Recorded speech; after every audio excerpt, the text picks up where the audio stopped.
Baltimore sort of grabbed a hold of my spirit in a way. And it said to me, you know, we have a date. That's how I was introduced to The Wire. You know, you take what is usually a pursuit of the bad guy, rough and tumble cops who nonetheless have a heart of gold, and you turn that on its head, you start to challenge the premises of policing, especially the drug war. What are we looking at while we're not looking at the truth? I'm talking about a serious based drama that took place in Baltimore City that gave you all the realities of what was going on in Baltimore City. There's 60 episodes, there's only 60 out. No, I think it may be the finest work of art on television. I went a little deep with Omar. You know, I didn't realize the work. I didn't really realize the work that I was doing until it had the post effect on me. I was like, oh wait, I'm in the deep end of the pool, emotionally speaking. What does The Wire mean to you? The Wire saved my life, bro. 20 years ago, The Wire premiered on HBO. The iconic Baltimore show completely changed the way we view good guys and bad guys, mainly because sometimes bad guys do good things, and good guys do really, really bad things. David Simon, a former crime reporter for the Baltimore Sun, and Ed Burns, an ex-cop and a Baltimore City school teacher, were the perfect people to write a scripted drama that shed light on our failed systems and exactly how they operate. It's all political. It's all about what the real world is, where it's gone wrong, what we were paying attention to while it went wrong, what the rhetoric is around what went wrong. So I think that's where The Wire may have broken more ground, is that maybe we showed a little something about how much political argument you could strap to the back of a good narrative and get across, so that we were trying to get an argument onto the op-ed page off of the entertainment page.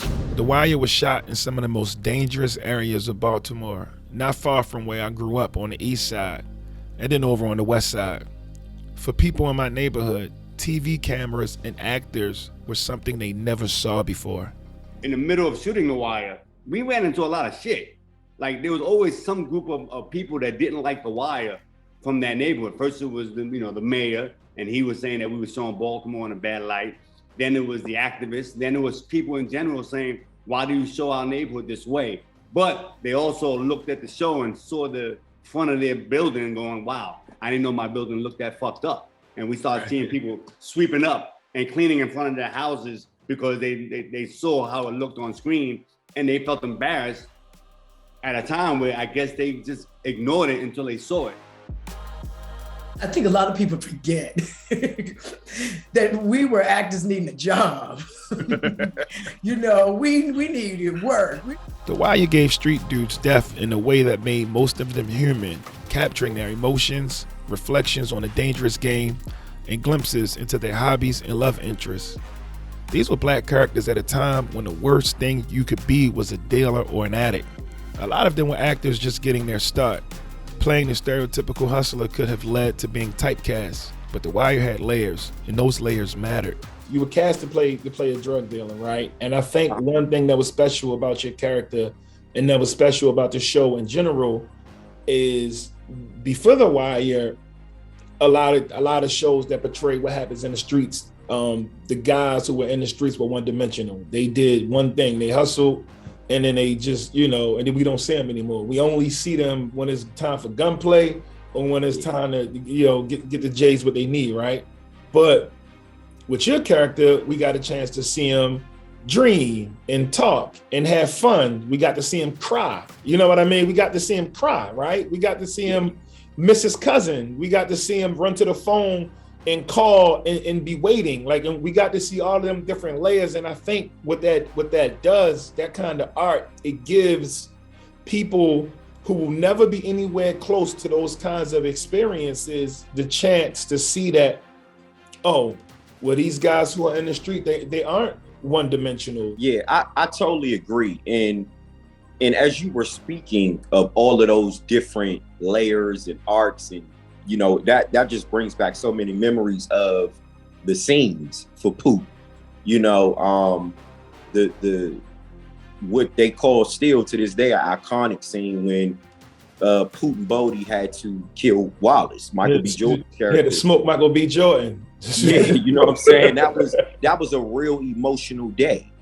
But those different layers and those different arcs for me, playing the character Poot, it was, you know, I think back on it and I say, man, that was shaping me.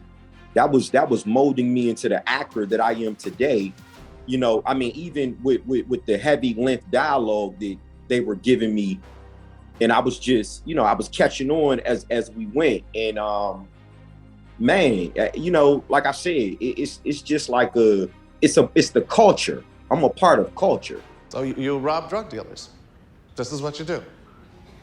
Yes, sir. You walk the streets of Baltimore with a gun, taking what you want when you want it, willing to use violence when your demands aren't met. This is who you are. That character still stayed with me. So Omar was in my DNA for like about 8 years. I shared a space with this one person, with this other person within my own psyche. And I didn't really know how to come out of that. I got the shotgun, got the briefcase. It's on the game though, right? The cops and The Wire had real issues. They had inner conflicts. They suffered with addiction. They cheated on their significant others, stole money, were racist, were anti-racist, were lazy, were greedy, were hyper-ambitious, and believed or didn't believe in the justice system. I had to drop into the character, you know, the being of a cop. And I was confronted with some serious conflicts, inner conflicts I had around that. And that sent me on my own journey. That entire season was very, very challenging for me to work, because I was in the middle of sort of discovering that there were some triggers in that neighborhood that I wasn't quite like fully aware of at the time. I realize now I could have incorporated that conflict into the character even more in a different way. It just humbled me in the realization that I'm not here just to, you know, play a character. I'm here to be a character and to give a voice to a group of people who felt like they were just ignored. And I was part of the problem. Like growing up in where I grew up, you know, I ignored the homeless. I ignored somebody that I saw nodding, like they fucked up. It's their fault. I'm on my way to, you know, keep moving. That will never happen to me. Or that was my thought. But then when I sat and talked to so many people and got their story and got, you know, how they ended up where they were at that particular time, I saw no pattern. I just saw, you know, humanity, and I saw people just trying to be the best that they can be in dealing with their addiction. And I just wanted to do that. I just wanted to really pay attention to the humanity, not just the drug. For me, the hardest part was the 5th season, where I had to be clean. You know, that was to me the hardest part, because I didn't understand what that meant. Bet a lot of people still recognize you from that role. Yeah, pretty much every day. Yeah. I don't know. I've done a lot of television, but I can turn around and say I was on The Wire, and that has a performance cred for me, as well as you've worked on a particular piece of art in your field that stands the test of times. The show changed many lives in Baltimore. Like DeJuan Prince, who now works in costumes on huge Hollywood projects, was just a kid the first time he walked onto one of David Simon's sets. I started out when I was 14 years old. They were actually filming in my in the projects I lived in, Lexington Terrace projects. I lived in a low rise actually. They were filming in a high rise in a Lexington Street building, I believe. So I just stumbled on the set, you know, as a little kid, 14-year-old little black kid, you know, walking around, see what's going on. What you think about them fits, and when you look at it now? Oh man. Just like I wore that because a lot of the people I dressed, I based it on myself. So it's just like, wow. How did it feel to see somebody, a network as big as HBO, doing a story about stuff we was just rolling through and just walking around every day? Bro, it was surreal. It was surreal. The thing about it was, the things that they were showing, of course, was a more elaborate way of describing certain things, but to be able to actually so-called relive it and not get in trouble for it, you know what I'm saying? Like, I was 16 years old at the time, so it was like it was kind of like a summer camp, honestly. How did you respond to the popularity of the show at its height? Oh, I didn't respond well. A lot of people don't know I got into trouble right after it aired. My character was sentenced to 3 years. In real life, I was sentenced to 5 and did 3. So I went to prison right after the very first season aired. And then I came home just in time for the last season. Because you have to really watch the show to know Donut, right? You have to really watch the show and know the characters to know my character. And that's just so humbling, you know, when I hear people, you fuck with Donut, you love Donut. I'm like, that's tough because, you know, that goes to show a true fan of the whole show, not just me. You know, to be a fan of Donut, you got to be a fan of the whole entire show, the whole piece. I've always had a struggle with people's perception of Namond, right? My character. I think, you know, still to this day, like I just was with Hassan Johnson, who played Weebay, and we were at the Knick game. We took a picture, and it went viral, you know, with the nostalgia, and people still under the comments like, yeah, Namond wasn't like his daddy. Namond was a bitch, and Namond was soft. And I that always bothered me because I don't think we ever really looked back and realized that Namond was a kid, right? So when you say Namond was a bitch, Namond was soft, Namond was 14 years old.